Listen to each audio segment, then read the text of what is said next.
The big collection, it's coming. I'm coming, as long as it's another power-hitting, left-handed first baseman with absolutely no secondaries. Hopefully that's what we get. We'll talk about some possibilities that I think are likely. They did bestow upon us some clues, so we have it narrowed down to maybe a couple guys or, up to interpretation. But of course, how does one prepare for such a grand collection? We're going to go over all that and so much more. As always, go ahead and leave a like down below. Definitely appreciated. Subscribe to the channel. Definitely recommended. Let's get into this. So, the first thing to talk about, the first thing on the agenda, how many cards would one need? Well, that's a good question. We don't know. I have a guess, though. My guess would be this, alright? So we're going to go over each one here.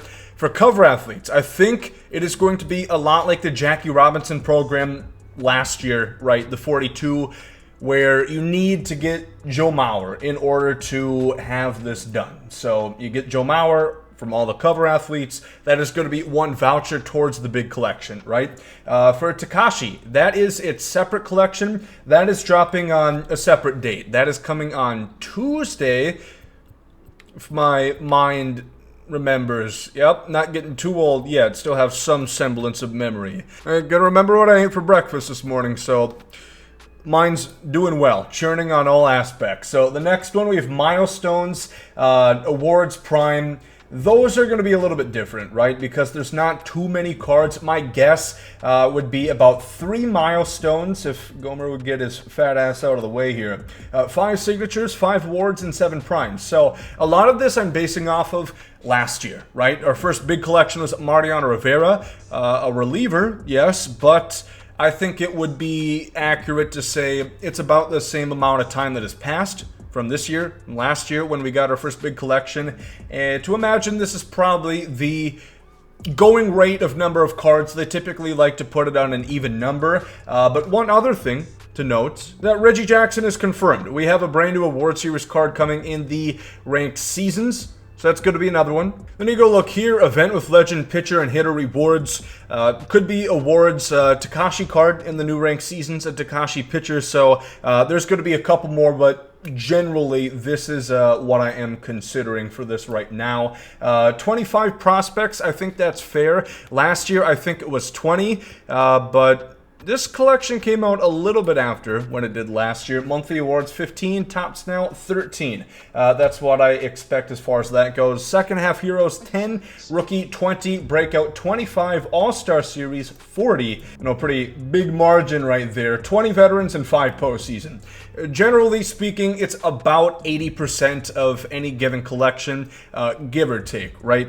Now, the key thing is, what kind of card are we going to look at, right? Because last year's Mariano Rivera, which in the grand scheme of things was cool, it probably wasn't worth it at the time, but eventually it became worth it. He was one of the best relievers in the game. It was just a little disappointing, I think, for some who aren't diehard, cock-rising Yankee fans. The 27 ringers. Maybe it wasn't the coolest thing, but eventually it got to be more worth it when collection prices went down.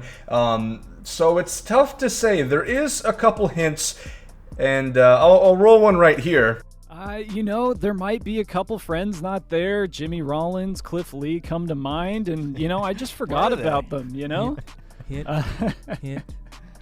But, yeah, perhaps they might. They're probably going to make an appearance somewhere else in the game along the time of this program. Dropping insider info. We didn't forget about all of his friends. Didn't forget about them. They Dropping will be insider info. Yes. Rather interesting, right? Jimmy Rollins, Cliff Lee. I'm going to go ahead and do this work for you and say it's not going to be Cliff Lee. If they expect us to put even 5 cards into a collection for a Cliff Lee, they're out of their ever-loving mind. I think Jimmy Rollins would be much more realistic. Now, there's also the Takshi collection.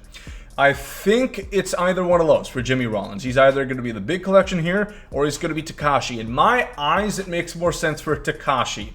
I like Jimmy Rollins, but looking at this card, it would be good, but think about the Ketel Marte. Is it that much better? He's a better defender, absolutely. He's quicker, but otherwise the power's the same, switch hitter, and Ketel's contact is better. You can make the case Ketel's not that much worse. He's going to go for like 60K opposed to probably, a fucking million Stubs.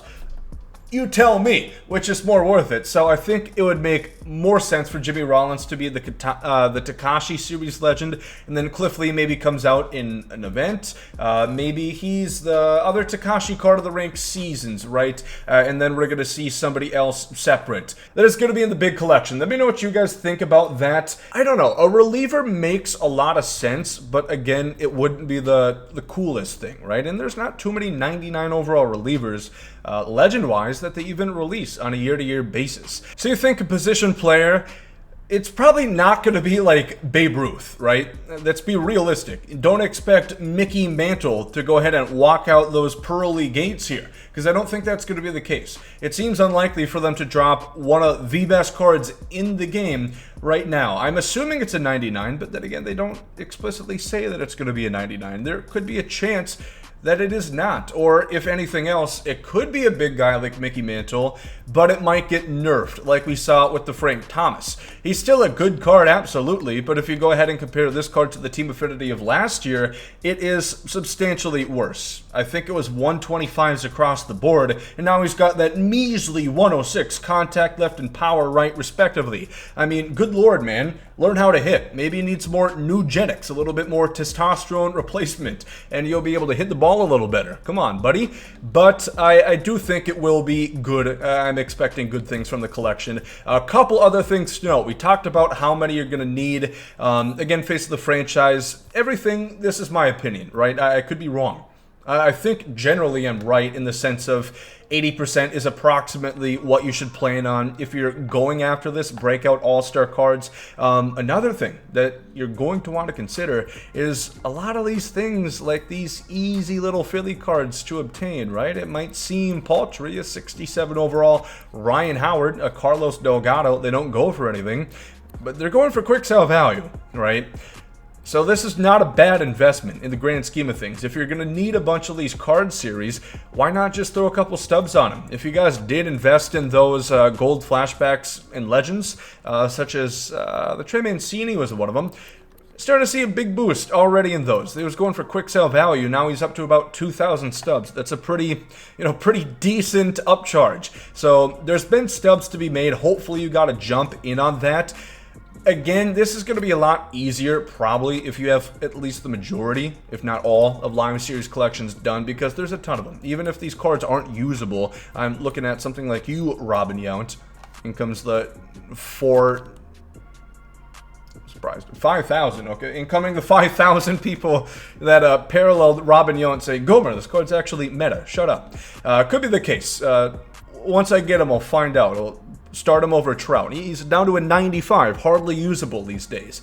But as far as investing goes, like the Takshi card in the program, you go ahead and get up to it. I definitely wouldn't sell it. They're going for about 30K right now, which is a great profit right here. But if you're looking at the collection, looking at your stubs in a more promising eye, you'll realize there's a lot more stubs to be made there. Cover cards are only going for about 20. We'll see. I don't think too many people have this Mauer. He only has 14K parallels for a brand new legend. That's not a ton for the best catcher in the game right now. It tells you not a lot of people did this. But there's also the chance that within the new program, they have more of this stuff. So just something to consider. I would feel better investing in, some of the event cards, maybe. Some of the gold All-Star Series, Veteran Series that we see right here, opposed to a bunch of those cover cards, because you could get burned. Think about it this way. 20K, you lose out. It's a bit more of a problem than losing out on like 500 stubs. So stack up on those. I think you'll be much better off for the big collection. So that's my plan of attack, right? I have a pretty decent stub count here. That's what I'm looking forward to as far as the big collection. We talked about how many I think you're going to need. And yeah, let me know some guesses again, who you guys want to see as the big collection reward coming in on Friday. And then the Takshi collection is going to be on Tuesday again. So we'll be covering that for sure. Leave a like as always. Subscribe if you guys are new to the channel. Thank you for watching. Hope you guys have a great day. There comes out Yeet.